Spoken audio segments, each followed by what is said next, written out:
আসসালামু আলাইকুম ওরহমতুল্লাহ। প্রিয় বন্ধুরা, আশা করছি আল্লাহর রহমতে আপনারা সকলেই ভালো আছেন। প্রিয় বন্ধুরা, আজ আমরা জানব হজরত সুলাইমান আলাইহিসসালাম ও রানী বিলকিসের ঘটনা। পবিত্র কোরআনে আল্লাহ তাআলা বিলকিস নামে ইয়েমেনের এক নারীর গল্প বলেছেন। বিলকিস হজরত সুলাইমান আলাইহিসসালামের যুগে বিস্তীর্ণ অঞ্চলের সম্রাজ্ঞী ছিলেন। সুলাইমান আলাইহিসসালাম বিলকিসের সাম্রাজ্যের কথা জানতেন না। তিনি তার গোয়েন্দা পাখি হুদহুদের মাধ্যমে জানতে পারেন। কারো আনুগত্য স্বীকার না করেই বিলকিস বিস্তীর্ণ একটি অঞ্চল শাসন করেছেন। তিনি তাকে আত্মসমর্পণের আহ্বান করলেন। কোরআনের সূরা নামলের 24টি আয়াতে আল্লাহ তাআলা এই ঘটনাটি তুলে ধরেছেন। কোরআনে আছে, সে দেরি না করে এসে পড়ল এবং বলল, আমি এমন সব তথ্য লাভ করেছি যা আপনার জানা নেই, আর সাবা থেকে সঠিক খবর নিয়ে এসেছি। আমি এক নারীকে দেখলাম, সে জাতির উপর রাজত্ব করছে। তাকে সবই দেওয়া হয়েছে ও তার আছে এক বিরাট সিংহাসন। আমি তাকে ও তার সম্প্রদায়কে দেখলাম, তারা আল্লাহর পরিবর্তে সূর্যকে সিজদা করছে। শয়তান ওদের কাছে ওদের কাজকর্ম শোভন করছে ও ওদের সৎ পথ থেকে দূরে রেখেছে, যেন ওরা সৎ পথ না পায়। এবং যিনি আকাশ ও পৃথিবীর গোপন বিষয়কে প্রকাশ করেন, যিনি জানেন যা তোমরা গোপন করো ও যা তোমরা প্রকাশ করো, সেই আল্লাহকে যেন ওরা সিজদা না করে। আল্লাহ ছাড়া কোনো উপাস্য নেই, তিনি মহা আরশের অধিপতি। সুলাইমান আলাইহিসসালাম বলল, আমি দেখব তুমি সত্য বলছো না মিথ্যা বলছো। তুমি আমার এই চিঠি নিয়ে যাও, তাদের কাছে দিয়ে এসো। তারপর তাদের কাছ থেকে সরে পড়ো ও দেখো তারা কি উত্তর দেয়। সাবারানী বিলকিস বলল, পরিষদ বর্গ, আমাকে এক সম্মানিত পত্র দেওয়া হয়েছে এই সুলাইমানের কাছ থেকে, আর তা এই করুণাময় পরম দয়াময় আল্লাহর নামে। অহংকার করে আমাকে অমান্য করো না, আনুগত্য স্বীকার করে আমার কাছে উপস্থিত হও। বিলকিস বলল, পরিষদ বর্গ, আমার এই সমস্যায় তোমাদের পরামর্শ দাও। আমি যা করি তা তো তোমাদের উপস্থিতিতেই করি। ওরা বলল, আমরা তো শক্তিশালী ও কঠোর যোদ্ধা, তবে সিদ্ধান্ত নেওয়ার ক্ষমতা আপনার। কি নির্দেশ দেবেন তা আপনি দেখুন। বিলকিস বলল, রাজা বাদশাহরা যখন কোনো জনপদে প্রবেশ করে তখন তাকে বিপর্যস্ত করে দেয় ও সেখানকার মর্যাদাবান ব্যক্তিদের অপদস্থ করে। এরাও তাই করবে। আমি তার কাছে উপটখন পাঠাচ্ছি, দেখি দূতেরা কি উত্তরে আনে। দূত সুলাইমানের কাছে এলে সুলাইমান বলল, তোমরা কি আমাকে ধন সম্পদ দিয়ে সাহায্য করতে চাও? আল্লাহ তোমাদেরকে যা দিয়েছেন তার চেয়ে উত্তম জিনিস দিয়েছেন আমাকে, অথচ তোমরা তোমাদের উপটখন নিয়ে উৎফুল্ল বোধ করছো।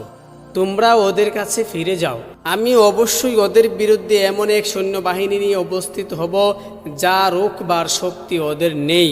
আমি ওদেরকে সেখান থেকে অপমান করে বের করে দেব, ওদেরকে দলিত করব। সুলাইমান আলাইহিসসালাম আরও বলল, হে আমার পরিষদবর্গ, তারা আমার কাছে আত্মসমর্পণ করতে আসার পূর্বে তোমাদের মধ্যে কে তার সিংহাসন আমাকে এনে দেবে?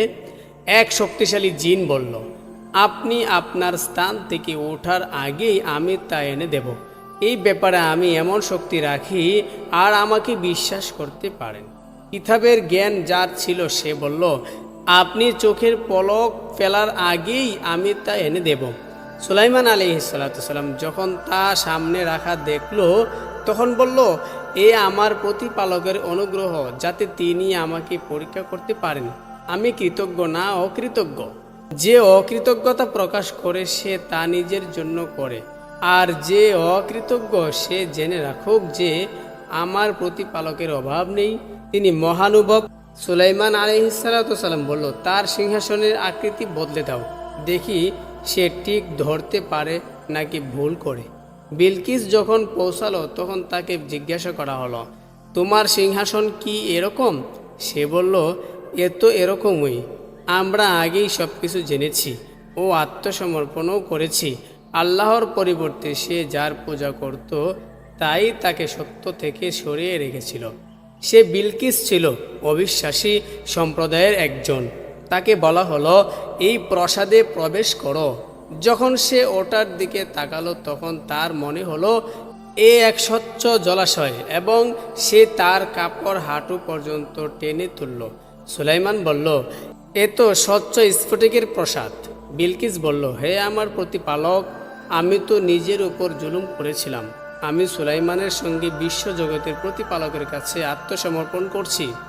নিজের সিংহাসন সুলাইমান আলাইহিসসালাম এর দরবারে দেখে বিলকিস অবাক হবেন এবং ক্ষমতা দেখে তাকে নবী হিসেবে মেনে নিয়ে আনুগত্য করবেন। তাই তাকে পরীক্ষা করার জন্য সুলাইমান আলাইহিসসালাম কিছু নির্দেশনা দিলেন। বললেন, তার সিংহাসনের ধরন পাল্টে দাও। এরপর দেখি সে সত্য পথের দিশা পায় নাকি যারা পথের দিশা পায় না। রানী বিলকিস আত্মসমর্পণের জন্যই এলেন। তাকে সিংহাসনটি দেখিয়ে জিজ্ঞাসা করা হলো, এটা কি আপনার সিংহাসন? তিনি বললেন, তাই তো মনে হয়, আমরা আত্মসমর্পণ করতে এসেছি। রানী বিলকিসকে প্রাসাদে আমন্ত্রণ জানিয়ে সুলাইমান আলাইহিসসালাম বললেন, প্রাসাদে প্রবেশ করুন। প্রাসাদের মেঝে দেখে তিনি ভাবলেন সেটি স্বচ্ছ পানির হ্রদ। বিভ্রান্ত হয়ে পানি থেকে বাঁচানোর জন্য তিনি পায়ে গোছা থেকে কাপড় উঁচু করেন। সুলাইমান আলাইহিসসালাম বললেন, এটা স্বচ্ছ কাচের প্রাসাদ। রানী বিলকিস এসব পরীক্ষার মধ্য দিয়ে গিয়ে সুলাইমান আলাইহিসসালামের অলৌকিক ক্ষমতা উপলব্ধি করলেন। তিনি আত্মসমর্পণ করলেন, বললেন, হে আমার প্রতিপালক, আমি অবশ্যই নিজের প্রতি জুলুম করেছি। আমি সুলাইমানের সঙ্গে বিশ্বজগতের প্রতিপালক আল্লাহর কাছে আত্মসমর্পণ করছি। প্রিয় দর্শক, এরকম গুরুত্বপূর্ণ ভিডিও আরও পেতে আমাদের ইসলামের ডায়েরি ইউটিউব চ্যানেলটিকে সাবস্ক্রাইব করে সাথেই থাকুন। ধন্যবাদ।